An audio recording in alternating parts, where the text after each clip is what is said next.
Hey guys, welcome to today's video. This is Martin from martinmixing.com, and today I want to show you exactly how I mix absolutely monster drums for really heavy genres. I had the pleasure of mixing a really amazing song for a very cool band. I cannot share more because it's not released yet, but I can show you how I approached the drums. I'll show you how I created a drum kit from scratch in Steven Slate Drums and how I processed it to get absolutely monster results. Let's do it.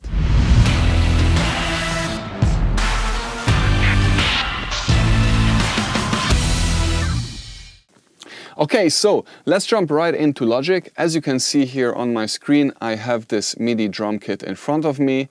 I have Steven Slate Drums with the Deluxe Metal preset, Deluxe Metal 1. I kind of went through a few presets to choose a really good starting point, but of course it didn't stop just there. I ended up adding a couple more kicks, or at least one more kick. So we have this Pearl 22, we have the NRG 5, and for the snare here we started out with a Ludwig Black Beauty, and then added this 6.5 SLK and another snare from the NRG series. So we added a few layers here. The toms, I picked the kits so the toms work well. And the rest of the cymbals, they're also the stock from this preset. So let's have a listen to how this kit sounds like just straight out of Steven Slate Drums. As you can see, I have spread it all out across multiple channels. We have kick, snare, then a few little secret things for later, the toms, hi-hat, overheads, room, and then all the other stuff which I'll show you later on.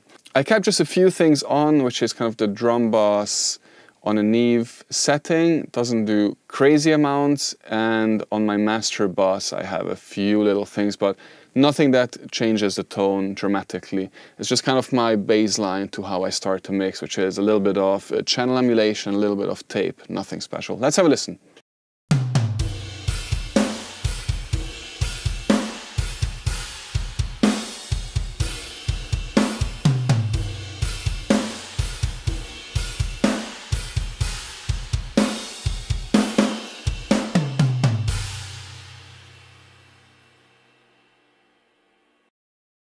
Cool, so we have a really cool sound. As you can hear, it's a little bit on the dark side, and although it is powerful, it has the right ingredients, it is not quite there to be, you know, a polished, release-ready kit just yet.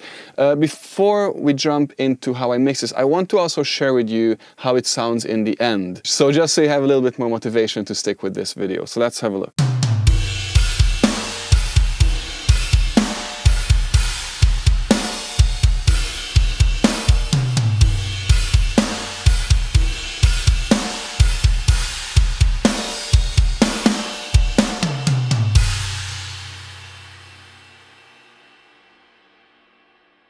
So cool, now that you heard how it sounds after it's mixed, let's do a mix breakdown. So everything that's rock and metal lives off the kick and the snare. The snare and the kick can be genre defining, then it really gives the overall direction of where everything else will go. So for me it was very important to have absolutely brutally crushing snares and kicks.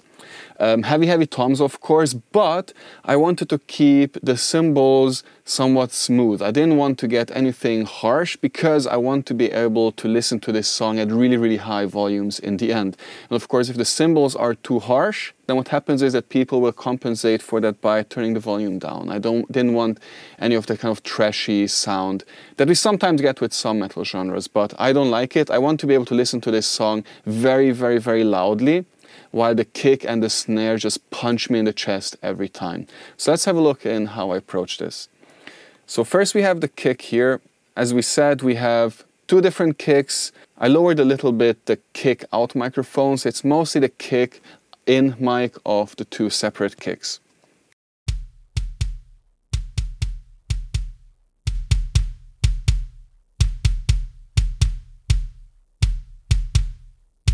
Okay, so it's a really good starting point. I don't think there's that much that has to be done, and I didn't do that much. As you can see, I did kind of standard kick tweaks. As you can see, I boost a little bit of top end, 6 dB at 8K, nothing crazy here, 3 dB at around 60, And I reduced a little bit this boxy, muddy area, just about 270-ish. Let's have a look at how this sounds like.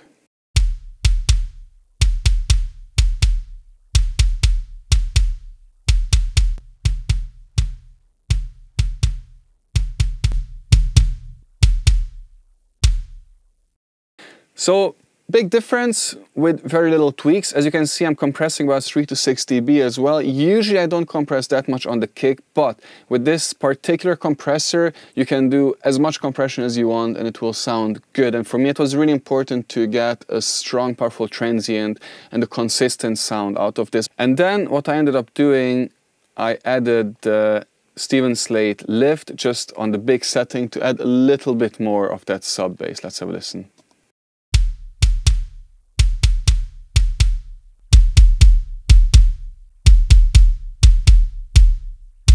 So it is a noticeable difference, and it's a difference that paid off in the end.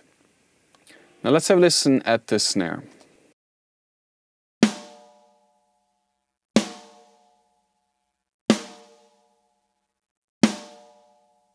Cool, so as you can hear, there is a really good transient on the snare. It has a good body. It has a little bit of that boxy sound, which is very natural for snare recordings.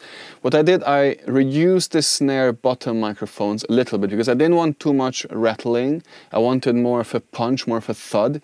And for that, I also chose the sample. It actually took me a little while until I found the right sample that didn't have too much of that kind of scratchy, rattly sound, but had a more powerful thud.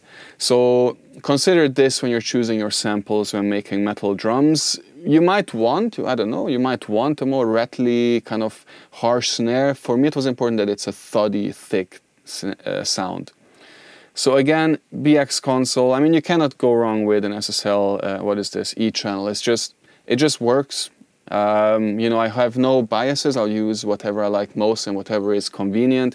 This just happens to work amazingly well.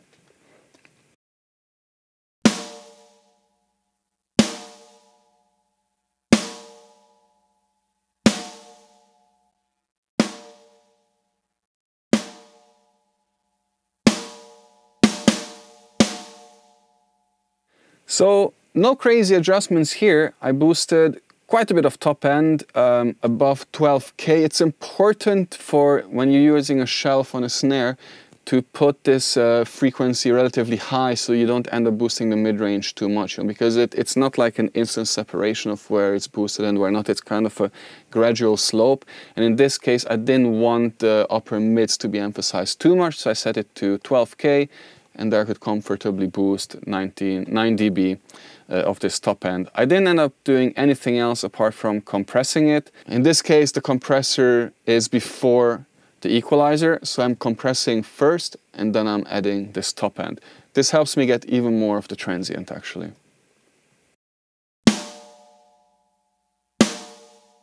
Again, 6 dB of gain reduction to get more of that powerful sound. I can turn it off. Let's have a listen.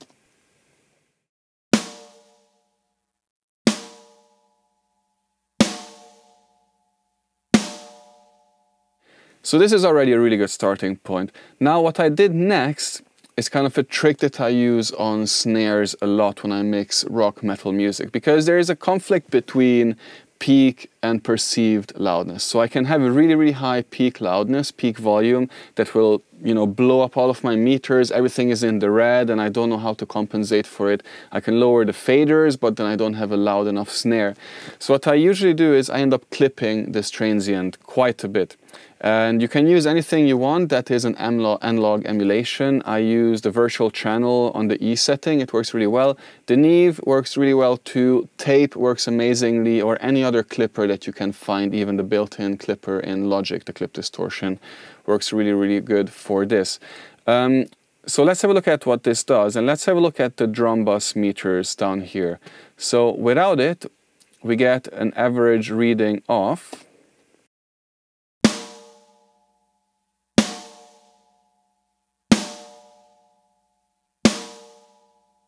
let's say -7, -6-ish. So now what happens when I add the clipper?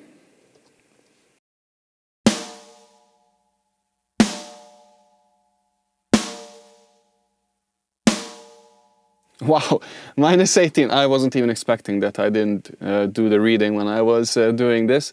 So we have almost 12 dB, 11, 12 dB difference between, just by chopping off that transient and distorting it. So thereby we still have the perception that we have a transient because we hear distortion, and it will translate to us as snap, as a cool transient. But we saved 11 dB of level.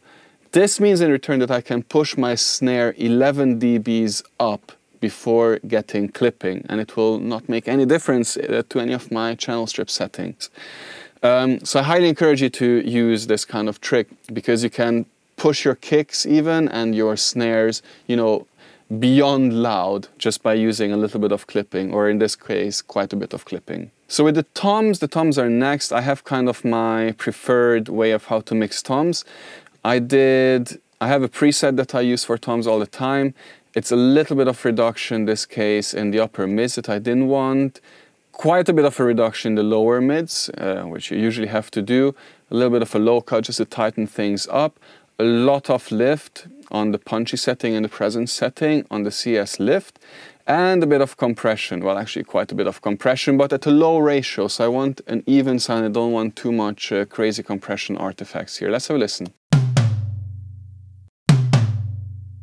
So that's without, and that's with. Now this might not sound good on its own, but once it's mixed in with the rest, it works. So I remember actually reducing these upper mids later as I mixed the song, and I realized, okay, it's not quite working with the tonality of the song, with the guitars, the vocals, etc. So I just ended up cutting a little bit, like 6 dB, quite a bit actually, of the upper mids. Hi-hat, bit of low mid-range reduction. It was a little bit on the boxy side, and the 3.8. So hi-hat cymbals, they will always have a resonant frequency, a really unpleasant one as a matter of fact. And I always end up reducing this resonant frequency to smoothen out the sound. So you don't have this kind of whistling, harsh tone. That is really a problem in most drum recordings. So in this case, the resonant frequency was at 3.8.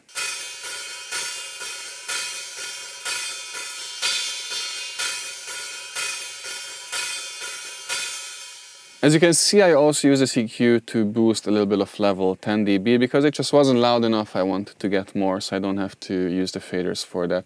Little adjustment, but it makes a difference.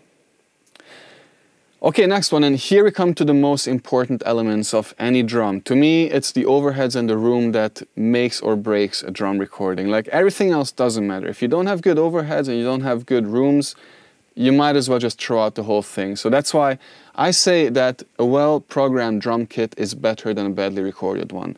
If you don't have a good room to record, or a suitable room to record drums in, don't record drums. If you don't have good mics to record good overheads and good rooms, why bother? You know, don't do it. So it's much better to spend less time actually programming drums than spending a lot of time and a lot of money to record drums in, you know, a not very suitable room.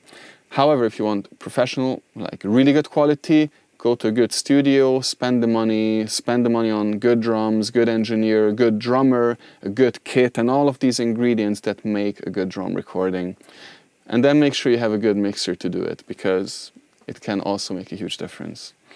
So, overheads. I usually start out by a digital EQ, or with a digital EQ, just to get rid of the unwanted bits. Again, here we can see it's again this resonance and the lower mids a little bit. Let's have a listen.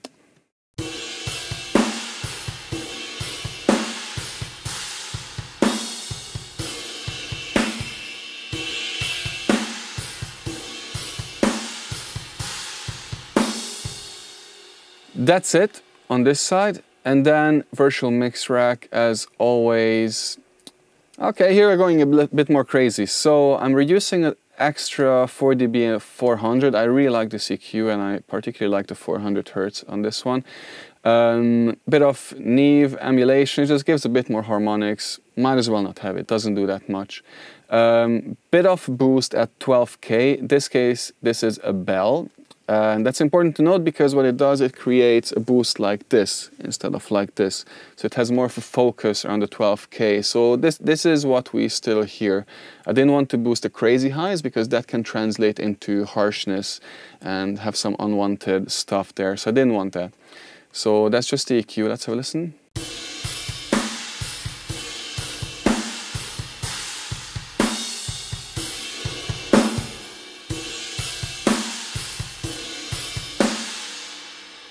And then I did something that I don't usually do on drum recordings, but in this case the genre demanded it. I ended up using compression, 2 compressors as a matter of fact, to get a bit more oomph out of this. So I use this 1176 modern modded version, I believe, to tame the snare a little bit.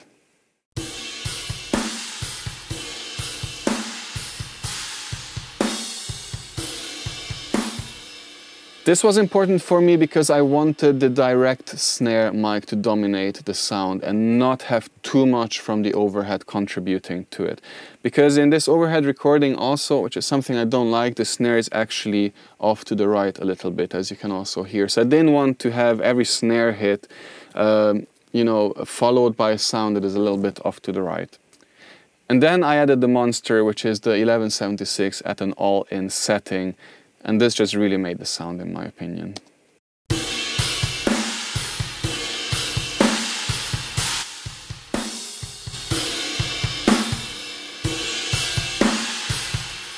So this is already starting to add a bit more aggression, a bit more oomph to the whole kit. So let's have a listen to all of these components together now, before we jump into the most important part of any drum recording.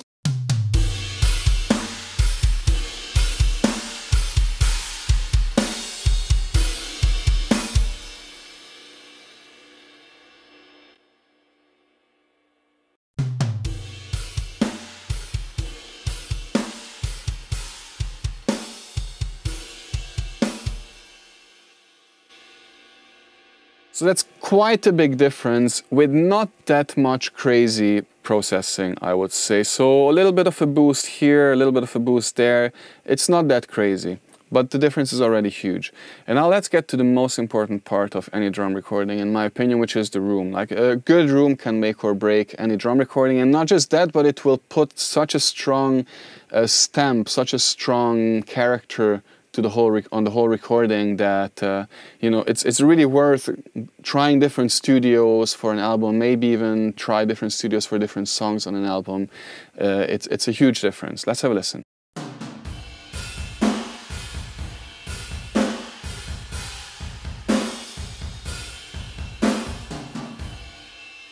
Okay, so this sounds a bit muddy, not very impressive. So let's have a look at what I did here.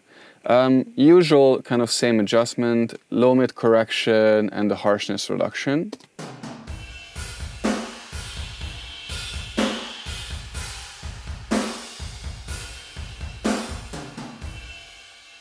And now the secret sauce, really. Again, like, you can achieve a lot with very little here.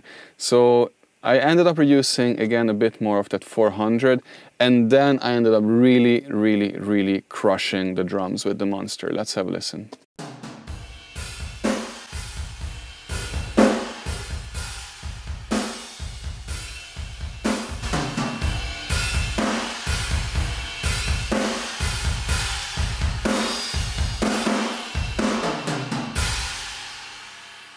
Cool, now let's have a listen to the kit with the rooms.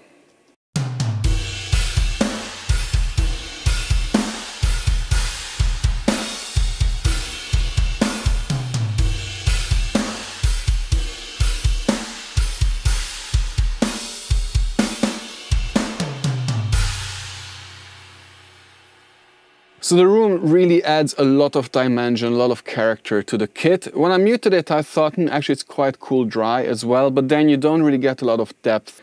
Cool, and then finally I sent all of these elements, all of these separate elements, into my bus 17, which is my drum bus.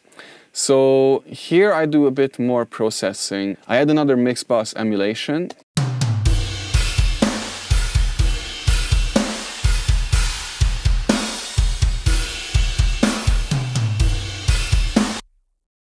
And I'm not shy on going heavy on this. You know, if I clip a bit more of the transients, I'm fine with that because that just means I get more level in the end. Here only the snares clipping, which is very much welcome actually. Then I use a bit more compression, a bus compressor, SSL, G, of course.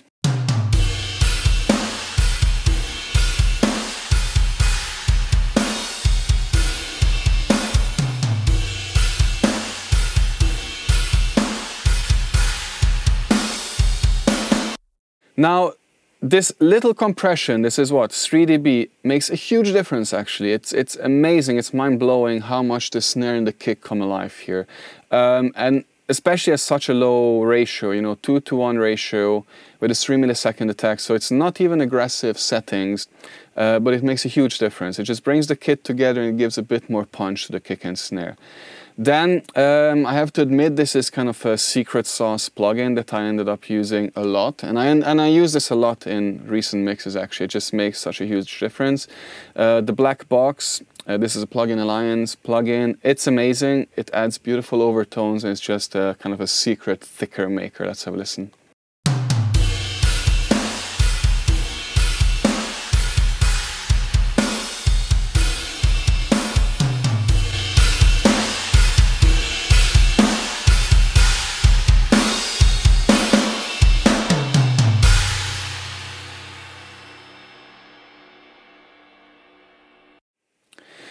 So quite a big difference just from this plugin. It just makes it so much richer, thicker and bigger.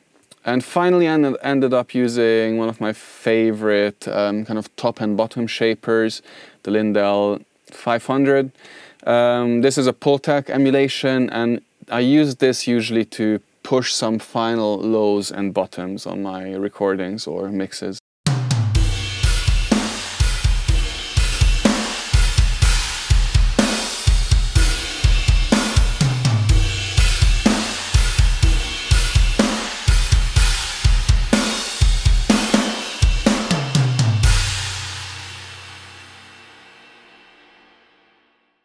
So again, huge difference. The kit just gained a lot of size. It sounds bigger, it sounds heavier. You know, it's these little things that make the difference sometimes. Okay, now let's move on to the really cool parts that I did with these drums, I think. So this was kind of just the introduction, really. This is just the shaping, and now we get into the really cool parts, which is all the parallel processing that I did. So as you can see, I have quite a few things going on. I have a parallel just on the snare. I have a parallel which I call drum distortion, an all-in, and the CLA crush setting that I took from one of his seminars. So let's have a look at what these do individually. So the parallel snare I did to really add a huge thud to the snare. I wanted to add a lot of low end, a lot of power, and I wanted to emphasize the ringing of the snare. So let's have a look at how this sounds.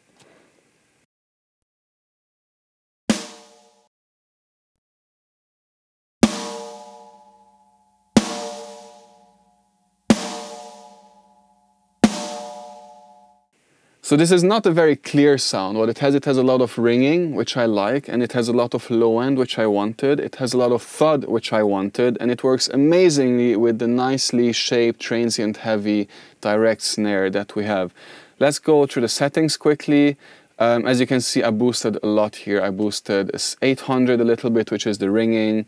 I reduced a little bit of mod just because I'm boosting a lot of the lows here below 370-ish, but I boosted a bit too much of the 300, which I didn't want.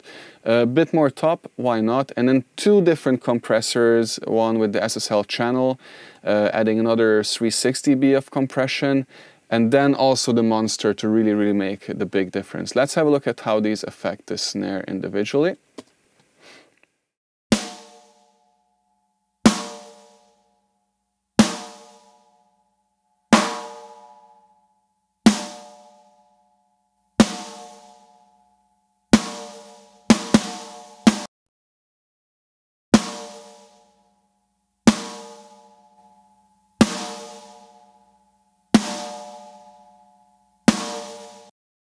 So we get a lot of snap, a lot of attack from the SSL, and then we get a lot more sustain. It kind of chokes it down a bit, but that's okay because we still have the direct snare to give the livelier sound. So you get a lot of the sustain in the body from the monster. Now let's have a look how it works when it's blended in without.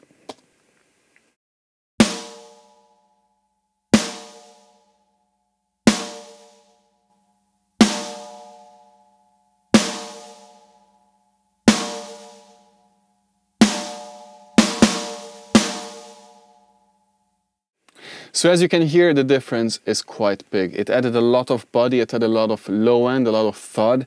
This really makes this snare, in my opinion.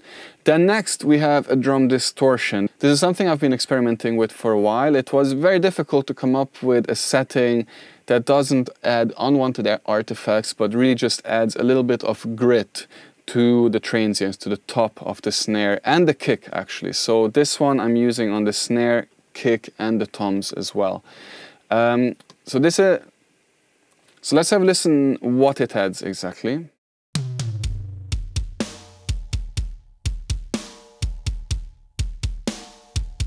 So as you can hear, it's quite nasty, and on its own I probably wouldn't like it, but it's the result that counts in the end. So I started out with a low cut to not add any unwanted harmonics to the super lows. I didn't want that.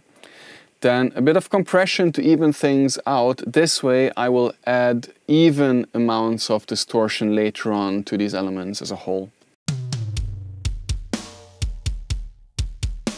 Okay, maybe a bit more compression. And then I ended up using the fat tracer. So again, it took me a while to dial in the distortion that I wanted, and I went through a lot of different distortion units that I have, and I ended up with this one. And you know, it really does exactly what I want.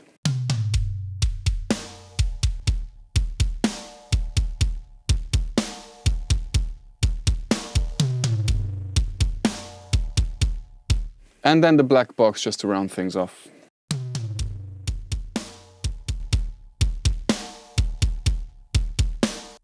Cool, now so let's have a listen to how these things sound together. I'm gonna start with the drum distortion muted, and then I'm gonna turn it on.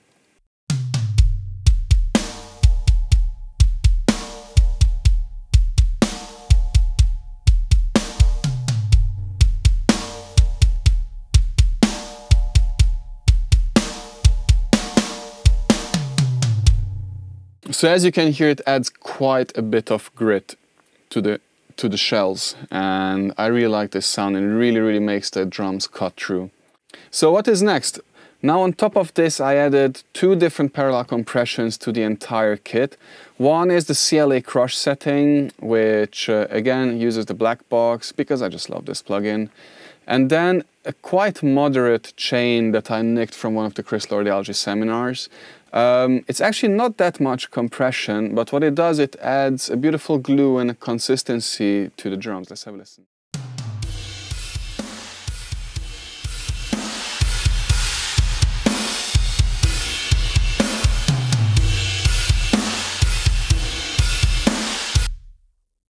So it's kind of heavily compressed, but not heavy pumping. So it's not an 1176 type compression, it's just compression that actually brings out a little bit more of the transient and makes the drums punchier. As you can see, I also boost a bit more of the top and bottom here. And the reason why I do this, because I know that this CLA crush will be the one I automate in the end. So as the song progresses and moves from verse to chorus, pre-chorus, and into the last heavy chorus, the heaviest chorus, this is the one I will blend in more and less to, you know, make the drums pump more, to open up the top end and the bottom end a bit more. It's kind of like a parallel EQ / compression at the same time.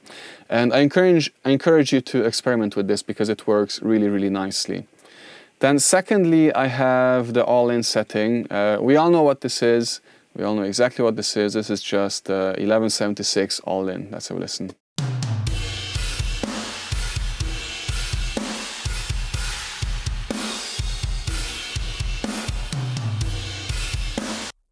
Now this brings out a bit more of the room, it adds a bit of pump to the entire kit, and I just love this sound and I wanted this particular sound for this kit. Now let's have a listen to the kit without and then with the parallel chains.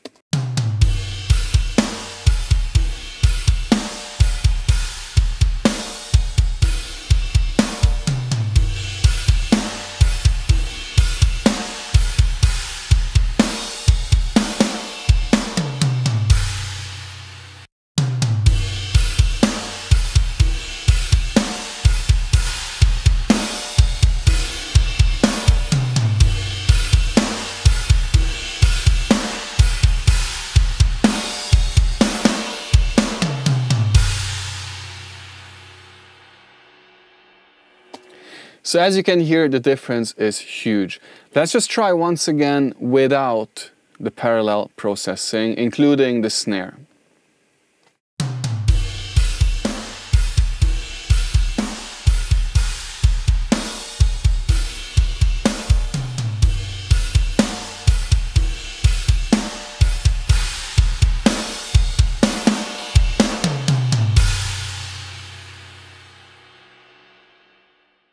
So really the difference is huge, as you can hear, and to me these 4 parallel chains really make the drum sound. It really just comes alive. And the beauty is that with these chains now there's almost infinite possibilities in what you can do with these drums. You can blend the 2 different rooms in different ways, from verse to chorus or different sections of the song. Of course, the snare parallel you can add more or reduce depending on how heavy you want a particular section to sound. The drums distortion speaks for itself, of course. This song was just heavy throughout the whole thing. It was just brutal. But if it was a more dynamic song, I might mute it completely in the middle 8, you know, a melodic soft middle 8 or breakdown, and then bring it back in at max volume for the last chorus, for instance. As I said, I end up automating the parallels quite a lot, especially the CLA crush, which just really opens up the kit quite nicely and adds more body and more volume to it, as well as the parallel all-in, which is the 1176 setting, if I really want a brutal crushing sound for certain sections. So before we finish this video, let's have a final listen to the before and after of the whole mix.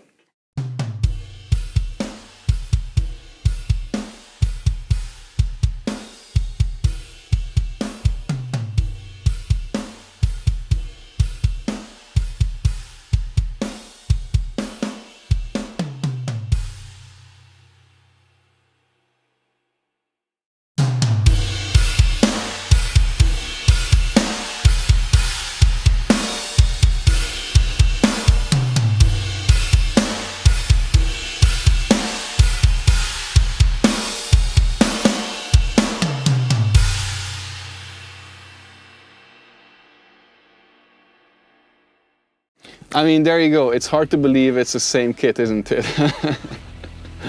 Okay guys, thank you so much for watching. If you want to learn more about mixing and mastering, I'm actually starting my own mixing course, which will be coming up very soon. So I will keep you posted on this. And also there will be a second part to this video where I show you the entire mixing process of the whole song. So stay tuned for that. And for now, thank you for watching and I'll see you next time. Ciao, ciao.